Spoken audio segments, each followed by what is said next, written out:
Welcome back to another episode of the Pax What She Said podcast. I'm one of your co-hosts, Maggie Loney, joined as always by Perri Goldstein, and we're back again. That was a really short turnaround, but we have a Thursday night football game. Packers hosting the Lions at Lambeau Field. Weirdly, strangely, per the dope sheet, the first time in the Packers history that they are hosting the Lions on a Thursday night. Right, in their 100 and zillion year history, the first time. They've never had a Thursday night football game at Lambeau together. Nope. They've only played probably on Thanksgiving in Detroit. You love the dope sheet. I love the dope sheet. I love it. Well, it gives you fun facts like that, so I understand why.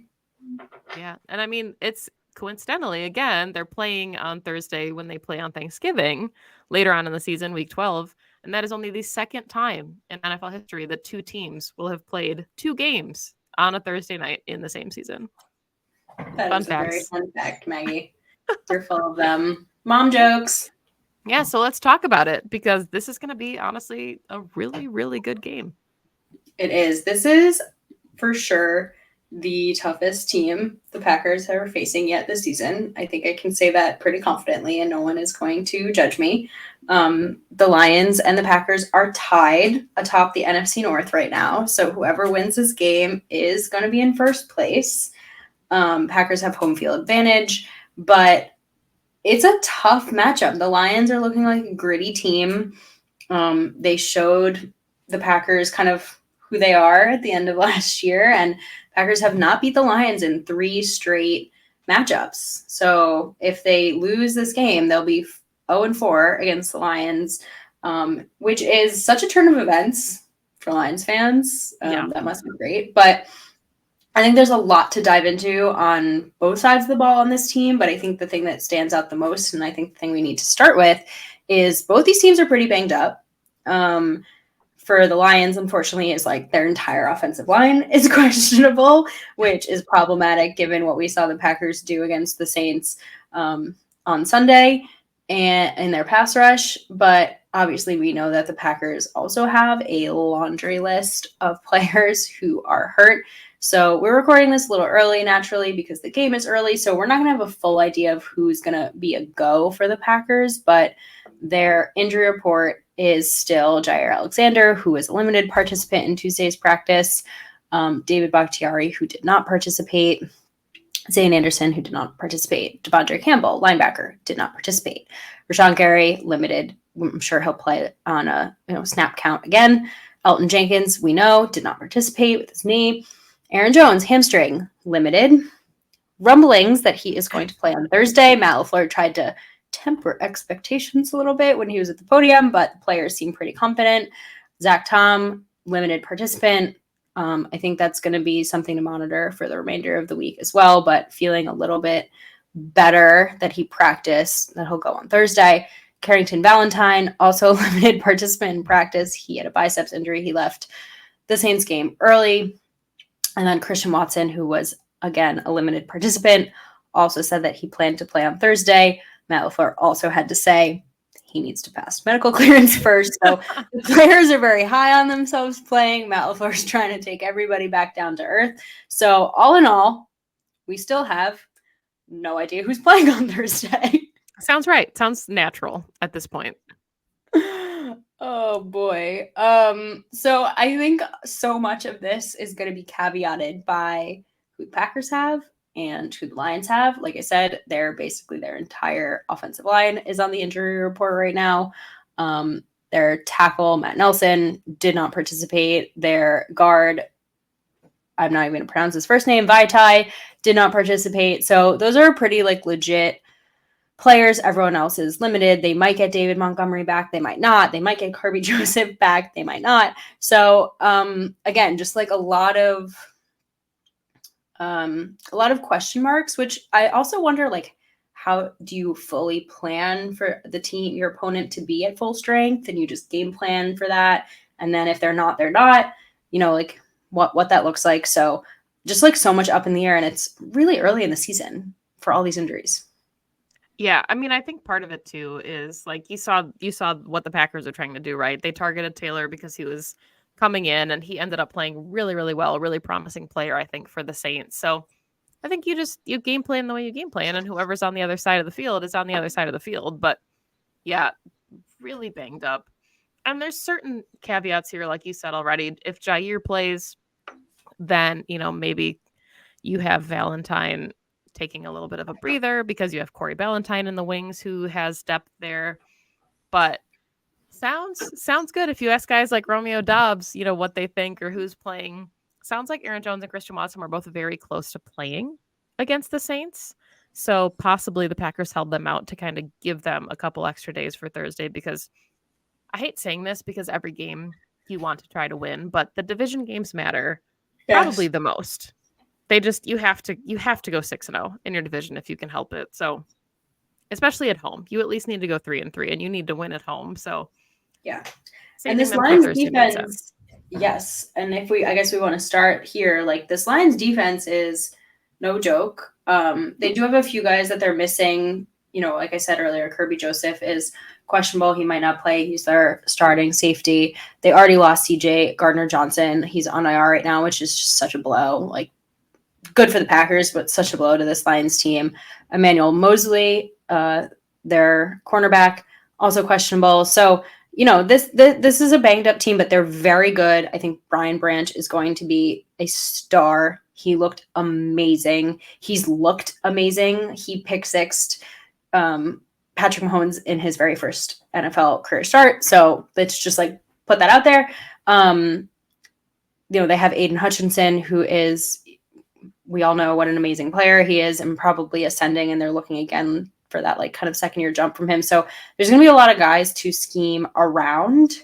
And I think this is going to be a really interesting game for Matt LaFleur, depending on what tools he has available to him, aka what players are playing. But a big game for him with a common opponent, right? They know Matt LaFleur. This isn't Arthur Smith or Dennis Allen. This is, a Dan Campbell led team who has gone up against maybe not these same guys, but this coach before. So I'm looking for some creativity from Matt LaFleur in this game. I'm looking for an offensive line that can stand up against his pass rush. You want to see him scheme guys open a little bit against the secondary. This is going to be a fun game where I think he has to get a little bit more creative. Not sure how you feel about that. I honestly, when I started diving into this game, I thought that I was seeing things. I thought I read things wrong when I saw that Desmond Ridder took 7 sacks. This Lions defense got after him. And I know the Packers typically have a better offensive line than that. But if you have concerns about David Bakhtiari, and who's may or may not play, Elton Jenkins probably likely not playing on such a short week, you can almost Sharpie that one in. Zach Tom, you hope he plays, right? Otherwise it's probably Josh Nyman. So the fact that the Lions got home 7 times, that's not what you want for a young quarterback with a weakened offensive line. So that alone, I think, is really scary going into Thursday night, because if they can just tee off, it doesn't matter what your receivers are able to do. It doesn't matter what happens with your run game. None of that is going to be effective if Jordan Love is on his back, right? So that's where this whole thing starts, is can Jordan Love stay upright? Yeah. I mean, they've done a very good job protecting him so far this season. Right? He's only taken 1 sack. Yeah, 1 sack. 2 sacks. Yeah, 2 sacks. It hasn't been a lot. Regardless, it hasn't been a lot. I think 1 against the Falcons and 1 against the Saints. Except that I just am imagining, them just beating down Royce Newman. Once again, they're gonna have to get creative with their protections, make it maybe a little bit simpler for a line that hasn't played 5 together at all, depending on who's back. And you mentioned it. They're gonna need to. They need to get this run game going. We said it after in our Saints recap show. This team and this offense cannot function without its run game, and it certainly can't mitigate a pass rush like the Lions have without their run game, right? You're not going to have a lot of time to throw. Also, you're going to want to see Jordan Love get the ball out really quickly. So it's just going to be, it's a big test. And I think if they had their starting 5, I'd feel really good about where this game kind of lands in the trenches. It's probably very even, but that's not the case right now. Do you think maybe they bring in, they always have a tight end protecting, chipping? Maybe they have a lot of like Josiah DeGuara fullback action. But the backs are going to have to be really sound and pass pro. So again, like, are they going to keep Patrick Taylor in certain moments where they'll need him? So there's a lot of questions here. Yeah, and I mean, I think part of it too is we just talked about it on the Saints recap. We talked about it on the Falcons recap. Through 3 weeks, small sample size, but through 3 weeks, we're pretty confident in saying that Bijan Robinson is a unicorn. The NFL has so many unicorns. He is probably one of them, or at least he's trending in that direction. He was very much mitigated against the Lions. Like, they couldn't get anything going, even with a player of his caliber in the backfield. The Lions haven't given up 100 rushing yards all season. Yes, again, 3 weeks. Haven't done it. So if Aaron Jones plays, obviously that looks better for this Packers offense, but it's not like this Packers offense is just, burning things down with their run game in his absence. So regardless of what happens, they have to get something going, and this is probably the toughest, most stout run defense they've faced yet on a short week, which doesn't bode well for, becoming a one-dimensional offense. But here's my thing. Not just playing devil's advocate here, because I totally agree with you. I will say Aaron Jones, Bijan Robinson, they could not be more different backs, right? So there are, I think, ways to use Aaron Jones to his skill set that I doubt the Falcons are using Bijan.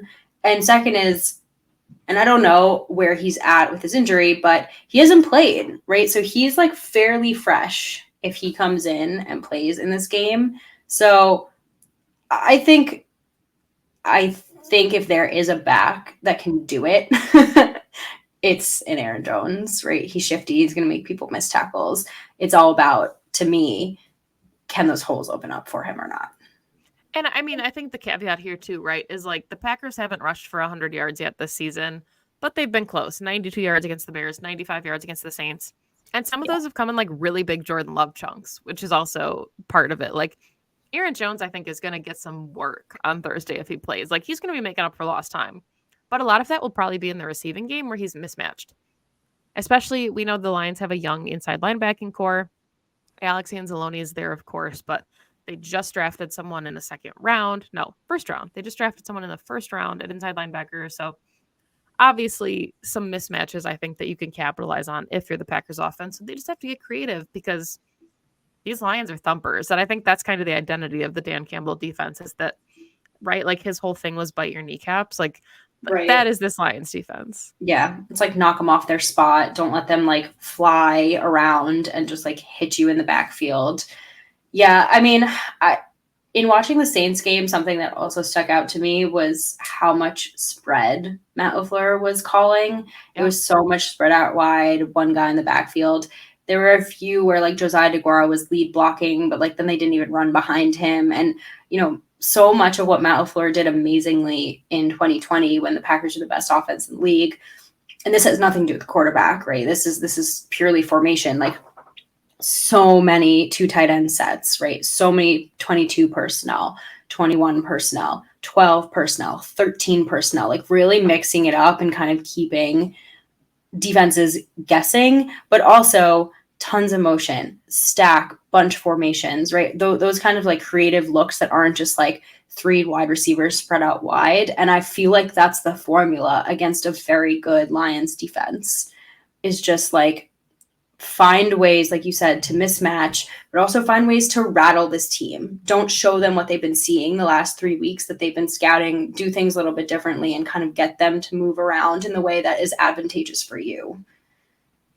Yeah. I mean, I think you nailed it. I think that's exactly what this Packers offense needs to do, especially on a short week, right? Like they put a ton of things on film. We've seen it in previous years. Matt LaFleur loves to give the same look and run it a different way. And he's got the offensive pieces to do it. He did in years past with, no offense, like lesser athletes. So the fact that he's got Jaden Reed, Luke Musgrave, possibly Christian Watson coming back, these are athletes. These are freak athletes who run really fast and are really agile. Like put them in advantageous positions to be successful. And I think the offense does okay. Yeah, I agree. And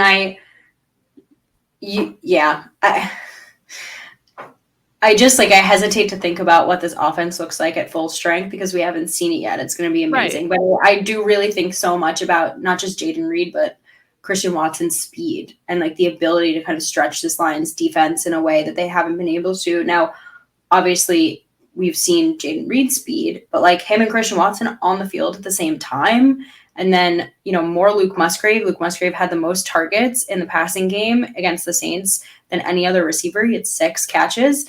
Like there's a lot of opportunities here. It just depends on who's healthy. And at the same time, like you just want to see Jordan Love making some of those easier throws. Taking what this defense gives him and like what's in front of him, which he does, I think for sure. But the Saints game was just like there were a handful of like easy misses and obviously the drops, but that's not his problem. Just like really taking like what's in front of you and just keep the chains moving. And there's a lot of things that we've seen, right, that will be open. Like the Luke Musgrave seam is going to hit. It has been open for like 3 weeks in a row. Like once they start connecting on that, that's going to be just deadly. And that makes the defense question, right? Like Christian Watson's healthy on a boundary. Jaden Reed's healthy on a boundary.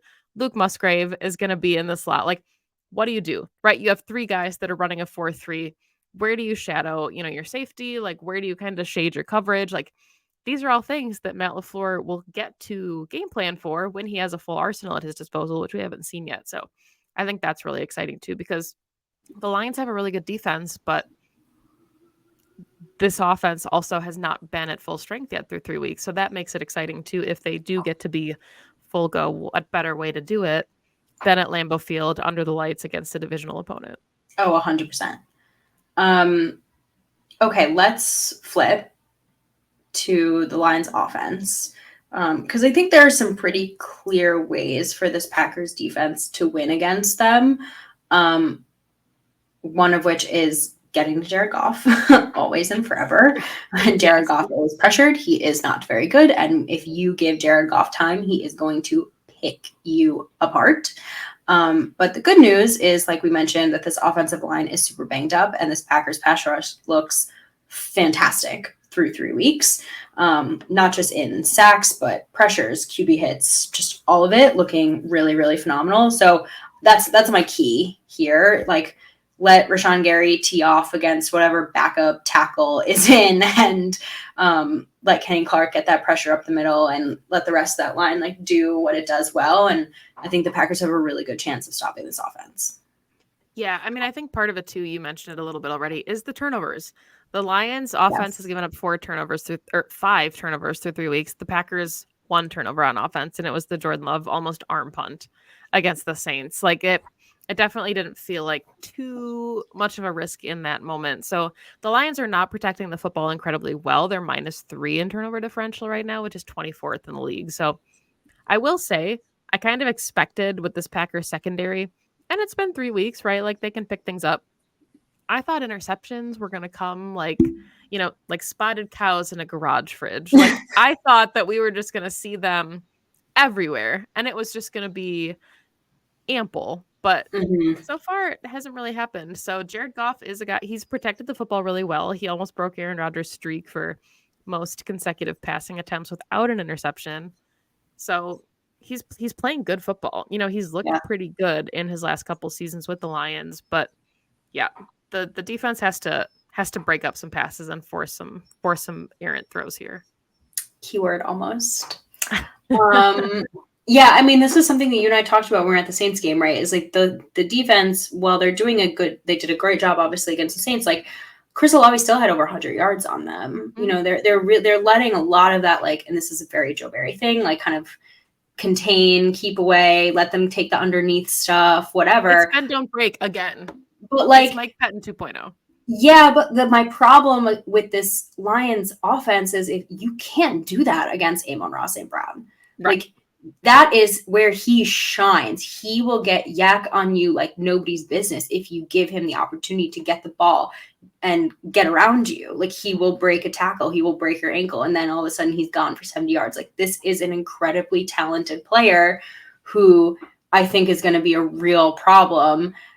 I would actually love to see Rasul on Amon-Ra. I think that's the matchup that I really like. I like Sewell's size and his aggressiveness and his like he's always looking to make a play on the ball. Not that I'm saying that Jair isn't, but they're different players. And you saw Rasul get after a little bit more in the Saints game as well. So, I mean, if I'm the secondary, I'm thinking, okay, contain Amon-Ra, and then let's focus on everybody else, because he really is their big playmaker. I mean, Josh Reynolds, Marvin Jones Jr., like, they don't strike fear into my heart. But Sam Laporta is looking like a really fun young tight end. Really just good. like, the Packers have a Luke Musgrave, the Lions have a Sam Laporta. So there are certainly some mismatches. And then, of course, if David Montgomery and Jahmyr Gibbs have a very nice run game going. So there's plenty to focus on. But, like, this is another game, one guy to stop. You know who he is. And you just have to play, I think, a lot more aggressively against him. Yeah, and I mean, I think it is interesting, right, to see the Lions being in this position where they do have some powerhouses on offense, because it hasn't been the case since Megatron. And now all of a sudden, they've got Amon-Ra, Sam Laporta, like you said, is on a really nice trajectory for a rookie. I think he's second on the team in receiving yards. Josh Reynolds actually leads the team in touchdowns, probably because he's getting a lot of secondary looks with guys like Amon-Ra and Laporta covered. Jahmyr Gibbs looks really fun as a running back. I know that, draft night, everybody was just completely scratching their heads as to why that pick was made so early. But he is such a dynamic, shifty back. He's really fun to watch. So the offense is loaded when it comes to the Lions. Like, there are playmakers everywhere. And that's why it'll be really important for, like Quay Walker to have a really big game if Devondre Campbell can't go. Quay's got the athleticism to match up with just about anybody. And the middle of the defense is where this Lions offense can feast. You already mentioned it. These are really shifty receivers. Jahmyr Gibbs is really shifty as a running back. So covering the middle of the defense and containing that is going to be absolutely huge, because you can't afford to get into the Falcons, kind of mindset where every yard or every down, you're just picking up 4-5 yards at a time. And time of possession is going to be huge. Absolutely. Yeah. Because the Lions will beat you, right? You said it earlier. Like, they have this mentality of, like, dog, like, just not let you. They're going to take every morsel, every ounce that you allow them to. And that is, I mean, it's been a problem with Joe Barry defenses, right? Like, they don't have a problem giving up the 4, the 5, the 6, the 8 yards, the, dink and dunk you a little bit, the paper cut you to death until all of a sudden you're in field goal range and, you're scoring more points and you need, like, a goal line stop. It's so problematic to me still. Like, I love a goal line stop. I love a turnover on downs, but let's not have that happen in this game. I think it's really interesting too, because the Lions, just kind of looking at some numbers, the Packers are technically better in points for and points against so far through 3 games, and small sample size, of course, but that is interesting. Not necessarily sure that I expected that one through 3 weeks, because the Lions, I think when you beat the Chiefs to open the season, right? Like, you are on a pedestal at that point and you put the league on notice. So obviously they're also at 2-1. They're really banged up, but this one is going to be significant. And I think we talked about it even in the offseason. Like, the Lions felt like the contenders in the division, and the Packers are a very good football team on paper, but the Lions are also a very good football team on paper. Yes. So this is kind of where you see everything play out. Yeah. I think my overall thoughts on this game is, like, again, this is the best team that the Packers have faced so far this season. And so it's just going to be a really nice, like, litmus test of where they're at so far, like, 1 month into the season. And I think it's maybe a little bit unfair to put that on them, just given the amount of injuries that they have, et cetera. But, like, this is the NFL, right? And you need to learn to win games with or without some of your key players sometimes. And I don't know. I just think, like, even if they lose this game, which I'm actually first time predicting that they will, spoiler alert. I think if they take it to them, like, really take it to them for a full 4 quarters, I'm still going to feel really good about this game from this, like, young team. I think it's going to be, like, the energy and, like, the resiliency through 4 quarters of football. Say, like, okay, maybe we didn't walk out of here with the win today, but I think we could beat them on Thanksgiving. I think we could beat them if we rematched, in just one. It's just one of those games. But yeah, the turnover battle is going to be huge too. This is such a fluky game too, because it's on a short week. Both teams are really banged up. And this season in general is really hard to predict. We've talked about it. Like, the only thing you need to be doing this season is seeing what you think about Jordan Love and if he can be the guy. And through 3 weeks, we think the answer is yes, he seems like he's going to be the guy, at least for the next couple seasons, right? Like, he's not like a one and done. He's going to get his opportunity. And I think that's fair. I think he's deserved that through 3 weeks. If the Packers happen to be good and a playoff contender, that's the cherry on top. But the entirety of the season was meant to evaluate the players that you have in the locker room. So I agree with you. I think this one is going to be really, really close. I think it can go either way. But this is also a fluky football team, right? We said it when we were leaving the stadium. Packers probably should have beat the Falcons. Packers probably should have lost to the Saints. So the fact that those outcomes flipped, I don't know what to predict anymore. Like, this is a weird team, but we're seeing adversity and their ability to overcome that. And I think that's so huge, especially when you have such a young quarterback and such a young offense, because you expect the ability to overcome moments of adversity for this Packers defense. You don't necessarily think the offense is going to be capable of handling those big moments. You hope, because it's the NFL and like that's where you cut your teeth. But really impressive, I guess, is what I'm trying to say, from a really young offense through 3 weeks. Absolutely. And like, I completely agree. But they also raise the bar, right? Mm-hmm. If you're able to do that once, you're able to do it again, or at least you should be. So I think it's going to be a very different game. There's very, very different teams. And you're right. I mean, I think this is one of those, like, I think all Thursday night games really are just like all bets are off. Like, everyone's kind of tired. It's a short week for everybody, right? So anything can happen. It's any given Thursday is the saying that goes, how it goes. But a tough one, a tough matchup. I'm excited about it. I just think like a really great, kind of early season, like gritty test for a young team to kind of see, because they say every time, like, nothing is going to break us. It's only going to build us. And like, I really think that sentiment stands for this game against the Lions. Like, this game will build them no matter how they come out of it. Yeah, this one to me feels like week 1 against the Bears. Like, this is going to be chippy. Keyshawn Nixon already said, like, we lost 3 in a row. This is a dogfight. And there's no other way to do it when you're on the opposite side of a losing streak. Like, when you're beating up on someone, it's fun. You don't pay it any mind. Like, now that they're on the skid and they're down 3 games, like, this one means a lot to them. This one, you can tell the Packers have had circled on their calendars for a while. So let's end here with final thoughts. You already spoiled it. You said the Packers are losing. How badly are they losing to the Lions on Thursday? Not badly. And I think this is actually going to be a higher scoring game than they have had. I see this being just another very weird, very close game. So I'm going, let's see, 29-27 Lions. Okay. I feel like 28-24, either side makes sense. Like, I think both offenses can score points. I'm going to give it to the Packers, though. And maybe it's just the homer in me. But yeah, I think 28-24 Packers. Short week.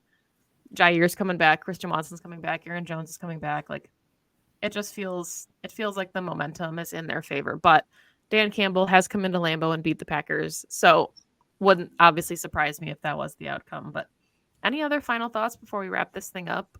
And 2 days away. No, I'm like I said, I'm really excited about this game. I think it's a big one. It's prime time at Lambeau. You know what I mean? Like, this is under the lights. This is big moment for QB1. I have absolutely, no matter what the outcome of this game is, maybe this is how I'll wrap it. I have absolutely no doubt in my mind that Jordan Love will rise to the occasion of this game. That is like one thing I'm 100% confident on, just watching him play. He is unrattled, unfazed. I love seeing him kind of show some emotion on the field a little bit, right? Kind of like he's like screaming and flexing on him. So bring that energy in this game. If there's a game to bring it, it's this one. But I know he will. I know for a fact he will. Yeah, I think that's a really good place to end it. We talked about it last week too, right? Like, this offense is young and they are allowed some growing pains because we expect them Nobody has worked together for multiple seasons. The oldest wide receivers in the room are in their second season. Like, growing pains allowed. The defense needs to rise to the occasion here more so than the offense. The defense played great against the Saints. Jordan Love rallied. Like, he's being talked about as, the leader of the comeback, and rightfully so, but the defense kept them in that as well. The defense, I think, needs to really rise to the occasion on Thursday night and give the Packers opportunities to stay in this one on offense. It can't get lopsided because the defense is where all the money is. On paper, this is like a top 5 unit in the league. They need to play like it because you expect the growing pains from the offense. You don't expect growing pains from this defense with an all-pro caliber player at just about every level. So there we go. Yeah, there we go. There we go. We will find out who wins in about 48 hours. Yeah, can't wait to kick things off. Thank you, as always, for listening to the show. You can find the podcast on Twitter at PWSS Podcast. You can find us on YouTube and all of our socials at Pax What She Said. You can find Perri on Twitter at Perri_Goldstein. You can find me on Twitter at Maggie J. Loney. Please make sure if you listen to the audio, download it everywhere you get your favorite podcasts. It really helps our listening numbers.